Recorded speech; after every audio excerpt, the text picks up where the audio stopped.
traditionally, very, very, very few physician entrepreneur startup companies or any startup company will ever get to the point where they're going to have anything to do with a venture fund. I mean, that's like playing basketball in high school and thinking you're going to play in the NBA. The number of companies that get funded are infinitesimally small. Yeah.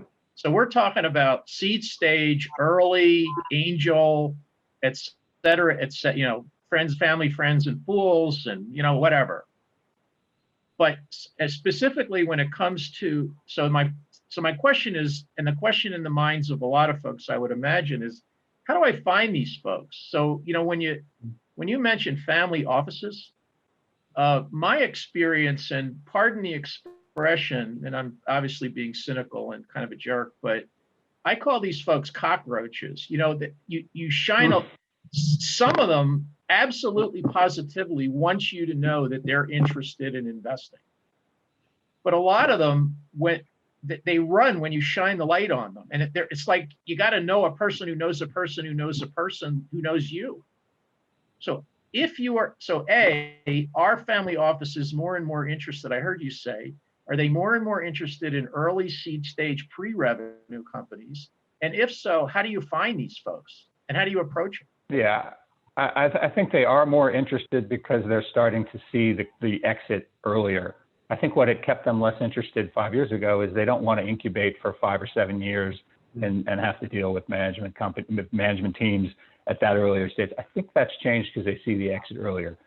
That doesn't mean it's easy money to attract, and I understand your terminology and your view. I use that more as an example to just say that because there is so much money out there, it is being deployed more directly by whether it's family offices, hedge funds, other institutions.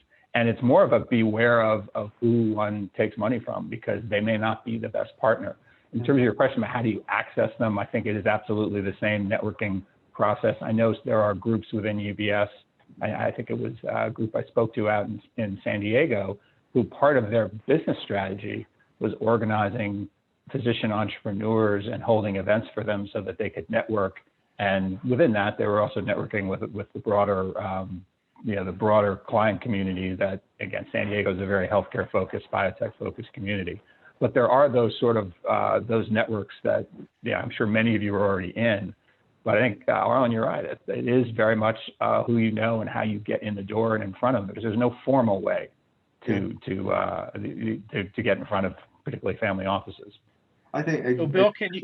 Yeah, I was going to say it's about building your network and getting to know people that, within that network that may be able to connect you with a funding source. So like Eric said, it is about building that network. And, because there's no clear cut way to get in front of those funding sources unless you build the network.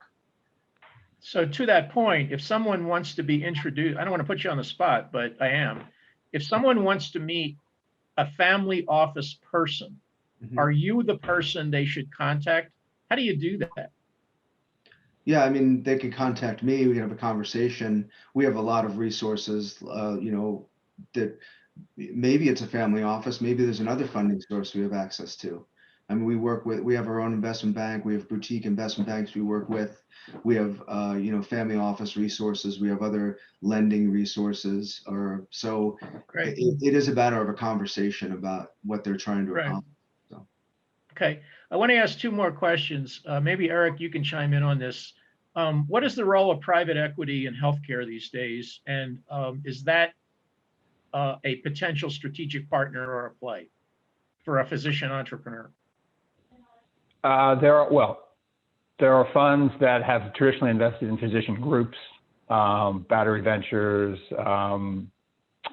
companies like, there are a couple of other places, Summit Partners in Boston, but that's been more a long multi-decade strategy of viewing investments in physician groups as important parts of how you deal with the medical cost paradigm from a managed care perspective. That's very different than physician entrepreneurs that are looking at either a medical device or AI or any other digital approach. That said, I think those companies, and when you say private equity and when I hear private equity, I'm thinking of typically later stage companies investment companies that are investing in physician entities that tend to be physician-driven entities that tend to be closer to profitability and revenue. So there may be a difference in how you're defining it and how I'm thinking about it, but usually private equity is a later stage investor. They're not an earlier stage investor. Venture capital, which is a piece of private equity, is clearly they are the ones that are out looking for entrepreneurs. They're the typical Sand Hill Road firm in the Bay Area, in Silicon Valley, or companies like New Enterprise Associates in Baltimore. And they have networks of people working for them who introduce them to companies. They are obviously not easy to get funding from, Arlen, as you pointed out, but they are looking earlier and earlier stage. Okay. We only have 5 minutes left, so I want to answer a final question, and that is, we've heard and seen a lot of non-clinical career development activity. Physicians who, for one reason or another, want to pursue a non-clinical side gig or a non-clinical career, or an alternative career that has nothing to do with medicine, like they want to open a flower shop or whatever. But let's focus on doctors that want to keep helping patients. They just don't want to do it, seeing 40 a day for the rest of their life. So my question to you is, if someone is interested in a non-clinical career in finance, just big picture, what are the career opportunities? In other words, how do I get your job? There are a tremendous number of physicians who are working as buy-side healthcare analysts and portfolio managers. Particularly, I noticed a decade ago, 15 years ago, particular from NYU Medical School, and that's partly being in New York and being close to Wall Street. A huge number of trained physicians who preferred to just pick stocks of medical companies, and many of whom did great work because they have a network of physicians that they can tap into, including a network of physicians that may be involved in clinical trials and getting insight into clinical trials and what kind of molecules are moving through clinical trials and what kind of trials will be successful is a huge edge for any type of healthcare equity analyst.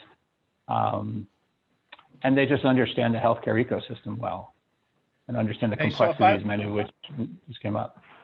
Right. So if I want to be a healthcare equity analyst, what do I do? Call you?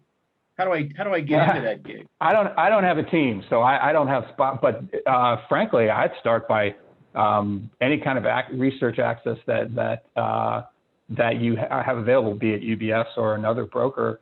At the large investment firms, those teams of analysts are inundated with all these companies that have gone public. The bandwidth for investors has been stretched so wide and so thin, both on the buy side, which is where I've been most of my career, and the sell side, which is the UBS investment bank research that Bill alluded to, or Goldman Sachs, or anyone who puts out research. They need people who understand healthcare on their teams as analysts. So that's the first place I'd go. I'd say, I'm a physician. I know this subspecialty. I've worked with patients. I've worked with medical device technology. I've worked on clinical trials, and I want to do research. I want to shift either part-time or full-time and do medical research. Can I be a consultant? Does your group look for consultants? Yeah. Okay. They do. Bill, that's the path I would take.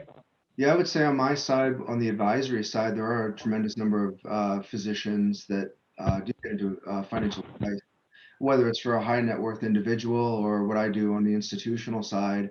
I see a lot of them on, the working with high net worth individuals, and I think it's because of their network. They're already in front of a lot of other physicians, so it's easy. I don't know if it's an easy transition. I don't know if I want to say that, but certainly it's a logical transition if you're looking to get out of medicine or do a side gig to actually provide some kind of financial advice, for your peers.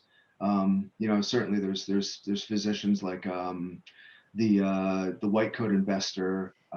Some of you might know about him, and then who has a podcast, and he actually does a really good job talking about what's going on in the markets. And if you listen to what he does, if that type of thing is interesting to you, then yeah, there's an opportunity in advising other physicians or medical professionals, and building their personal portfolios and financial planning and estate planning and things like that. Right. All right, well, our time is up. I really want to thank again our guests, Bill Sobers and Eric Potiker. Anthony, thanks for hosting this on the ABAIM platform. Thanks for the participants, and we hope to see you on the first Friday in March. And just to tee it up, our guest will be a neuroradiologist who is starting a company, or has started a company, in AI imaging for malignant brain tumors. So it's a good example of a physician, entrepreneur, AI, et cetera, and I think you'll enjoy that. So thanks again, and we'll see you next month. Thank you, everyone.